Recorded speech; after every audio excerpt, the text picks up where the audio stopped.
Shalom sahabatku yang terkasih dan sehati dalam Yesus Kristus. Jumpa lagi kita pada kesempatan kali ini. Mari kita siapkan diri dan hati kita untuk menjadikannya layak menyambut Tuhan, supaya kita bisa menjadi garam dan terang dalam kehidupan ini. Tentunya dengan bersama kita resapi Renungan Sabda Pendalaman Iman presented by BPK PKK KAJ. Bacaan dari Injil Yohanes bab 6 ayat 52 sampai 59.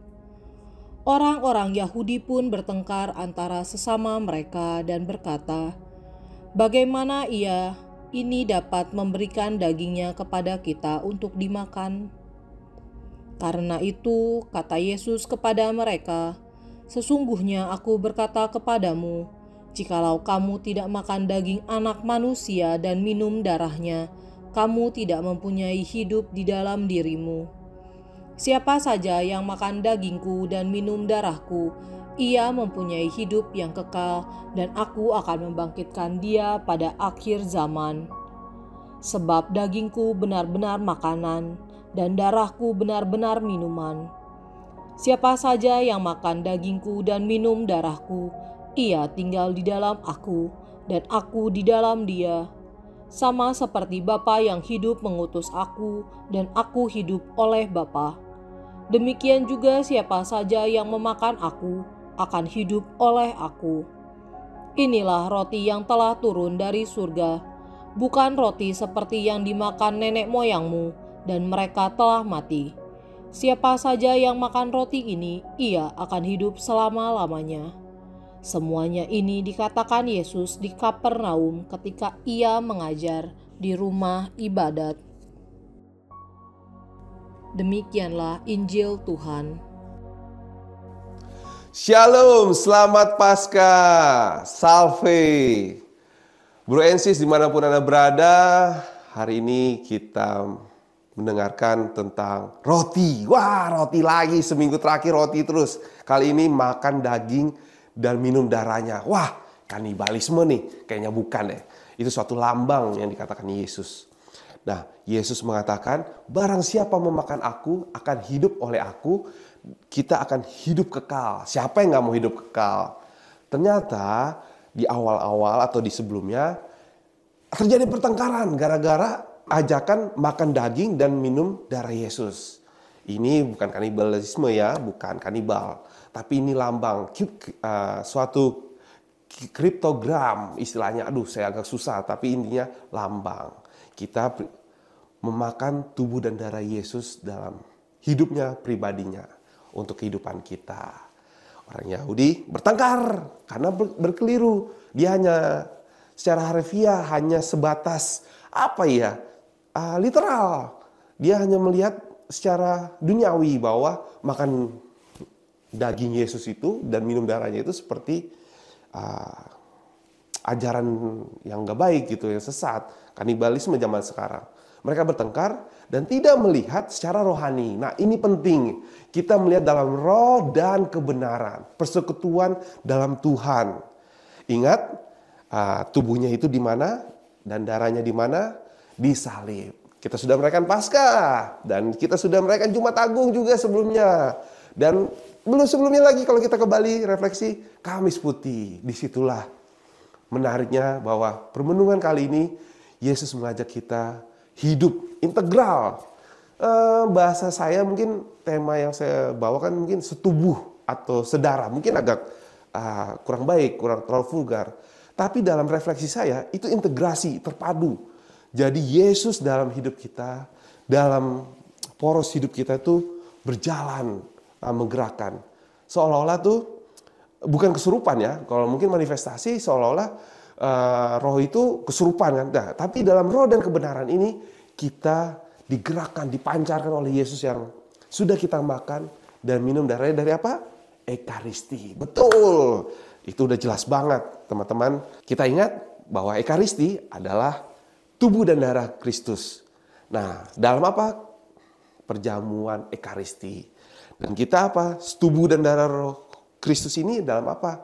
Dalam kehidupan kita. Integrasi di dalam hidup kita. Memang agak berbeda ya pemikiran orang Yahudi yang cuma makan dan minum darahnya itu seperti mungkin vampir gitu kan, minum darahnya. Tapi bukan itu.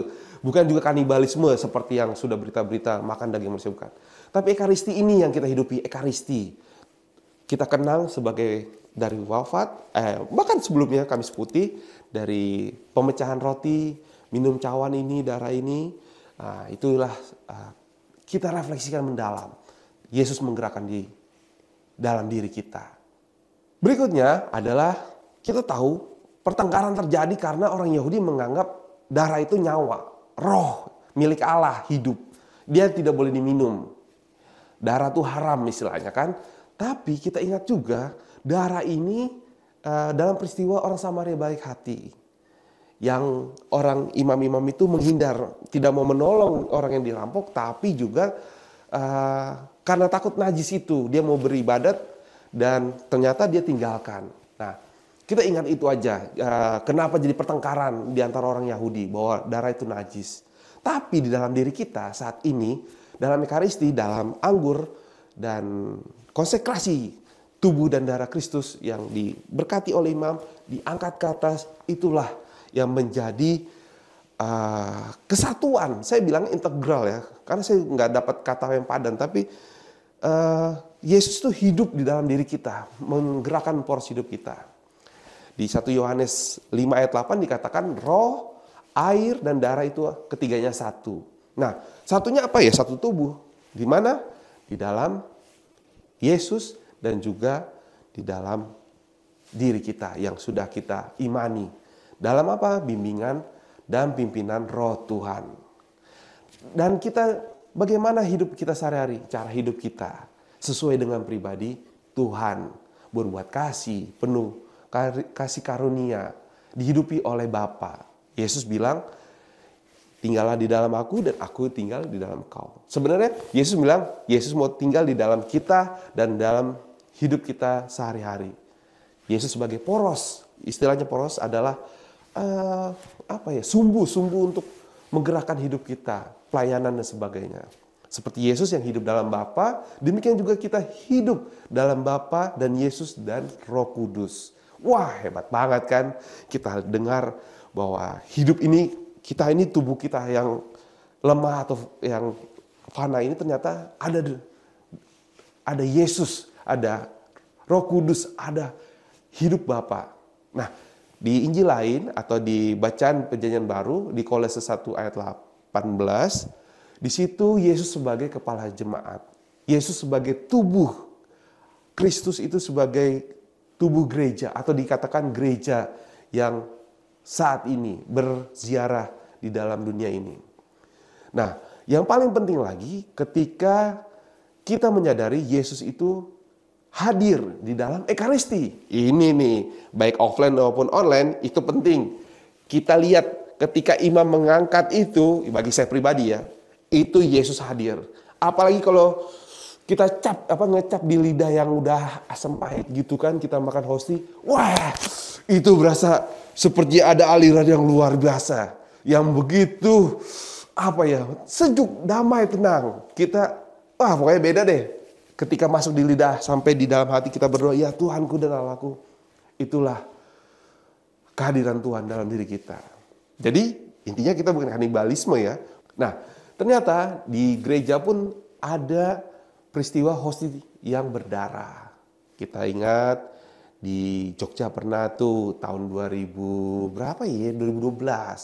Lalu di Polandia 2013. Jauh sebelum itu ternyata gereja sudah menyelidiki perubahan hosti menjadi daging atau darah. Itu terjadi di Lanciano, Italia pada abad ke-8 atau 700-an. Nah, kalau sekarang ini kita jangan berharap terjadi mukjizat itu karena proses penyelidikannya itu panjang bertahun-tahun. Itu gereja menyelidiki hosti berubah menjadi darah dan daging ya, jantung, katanya saraf daging yang di penelitian sebelumnya itu. Tapi intinya Sebagai renungan kita, hosti dan anggur yang sudah menjadi darah dan tubuh Kristus hadir di dalam hidup kita. Ingat lagu ini.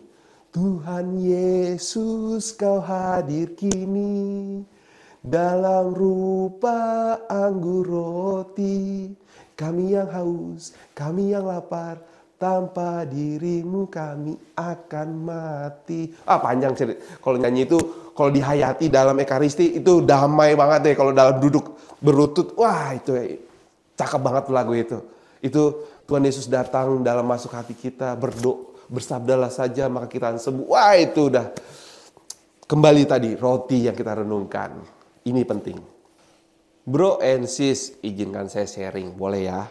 Dari Yohanes 6 ayat 56. Di situ Yesus mengatakan apa? Barang siapa makan dagingku dan minum darahku, ia tinggal di dalam aku dan aku di dalam dia. Ada peristiwa penting tahun 2010 sampai 2012 di keluarga kami. Ada anggota keluarga yang menolak hosti. Saya tidak tahu dia dapat hosti itu dari mana. Tapi intinya dia tempel di tembok. Sampai di lem. Dibuat caption. Ini bukan tubuh Kristus. Hanya roti biasa. Wah, di situ saya sebagai orang Katolik yang sudah belajar studi kan ya. Jadi bingung. Mau komen gimana.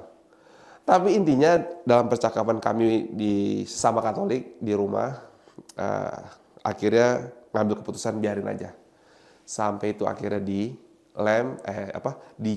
cat, sampai ditiban lagi cat dan dibiarkan aja. Memang setelah itu ada apa yang saya lakukan, tapi itu tidak perlu saya sampaikan. Yang paling menarik di sini adalah penghargaan atau penghormatan lah, jangan bilang penghargaan seolah itu uang, tapi penghormatan terhadap tubuh Kristus itu bahwa ternyata banyak juga yang tidak menghayati hosti yang ukuran koin. Nah, itu sangat disedihkan. Sebagai orang Katolik menganggap itu hanya sebatas cetakan roti. Tapi kita sebagai orang Katolik jangan takut. Yesus bilang apa tadi di ayat 56? Siapa yang makan dagingku dalam hosti yang sebagai orang Katolik, dan siapa minum darahku dalam anggur, dalam komuni pertama kita atau di misa-misa khusus kita boleh minum mencicipi darah Yesus. Yesus hadir di dalam diri kita. Dan kita di dalam Tuhan. Itu yang paling penting di ayat ini. Lalu yang paling penting adalah bagaimana Yesus yang sudah di dalam diri kita, yang menjadi poros, yang menjadi gerakan hidup kita, itu secara integral. Jadi Yesus yang hadir, ya kita berkarya. Kita pelayanan kasih. Kepada siapa? Yang miskin, ingat. Yang lemah, yang terpinggirkan, difabel dan disabilitas. Itu udah harus. Kan kita sudah merasakan kasih Allah dong. Boleh dong kita bagi ke mereka. Kita sudah makan hosti, sudah makan tubuh Kristus, kita sudah minum anggur, darah Kristus, sudah merasakan berkat Tuhan, ya kita berbagi. Ke semua. Terutama yang lemah, miskin, terpinggirkan, difabel dan disabilitas. Sebagai permenungan kita di hari ini dan selanjutnya. Saat nanti Ekaristi pada misa online atau misa offline, kita kembali menghayati, ya Tuhanku dan Allahku, saya tidak pantas Tuhan datang pada saya. Tapi bersabdalah, maka saya akan sembuh dan melayani, mewartakan Engkau. Ada satu hal yang menarik tentang buku yang terkasih. Di situ dikatakan, Yesus diambil Allah, diberkati Allah, dipecah melalui perjamuan malam dan di kayu salib, lalu dibagikan. Monsinyur kita, Bapak Kardinal kita sudah membahas itu. Dipilih Tuhan, diberkati Tuhan, dipecah-pecah dan dibagikan. Kita sebagai pengikut Kristus, orang yang beriman pada Yesus, kita sebagai murid Kristus, sebagai pengikut Kristus, sebagai penganut agama Katolik, kita juga dipilih Allah. Dipecah, dibagikan. Setelah dipilih, diberkati, kita membagikan, kita dipecah. Seperti hosti itu. Itu udah mungkin kita sudah tahu itu hal itu. Dan kita menjadi perpanjangan tangan Tuhan. Itu yang paling penting. Iman apa? Iman Ekaristi. Sebagai seorang Katolik. Boleh dong kita seorang Katolik memiliki iman Ekaristi. Maksudnya apa? Iman yang bersyukur pada Tuhan yang telah diselamatkan melalui kehidupan karya Yesus, sengsara Yesus, penebusan Yesus, kebangkitan Yesus, dan nanti kenaikan Yesus ke surga. Ya, boleh kan kita rayakan lagi di hari-hari mendatang. Demikian yang bisa saya bagikan. Semoga renungan ini menjadi berkat bagi kita. Mari kita tutup dalam doa. Dalam nama Bapa, Putra, dan Roh Kudus. Amin. Allah Bapa di surga, kami ucap syukur dan terima kasih untuk berkat dan karunia-Mu. Karena kasih-Mu yang begitu besar dalam rupa anggur dan roti. Dan terutama kami percaya dalam iman kami yang Ekaristi, bahwa Engkau hidup dalam kami melalui tubuh-Mu dan darah-Mu. Biarlah kami mewartakan Engkau Tuhan, menjadi pelayan kasih-Mu, memancarkan Engkau. Seperti hosti yang dibagi, dipecah-pecahkan, kami juga mau berbagi kepada orang lain, menjadi berkat bagi banyak orang lain, sehingga nama-Mu dipermuliakan Tuhan. Tuhan, terima kasih atas renungan roti yang turun dari surga ini. Walaupun terjadi pertengkaran, tapi kami percaya bahwa Engkaulah mengajarkan iman kami, percaya padamu, menjadi bagian hidup kami, memancarkan kasih-Mu kemanapun Engkau utus. Doa ini ya Tuhan kami sampaikan kepadamu dengan pengantara Kristus Tuhan kami. Amin. Dalam nama Bapa, Putra, dan Roh Kudus. Amin. Terima kasih. Dadah.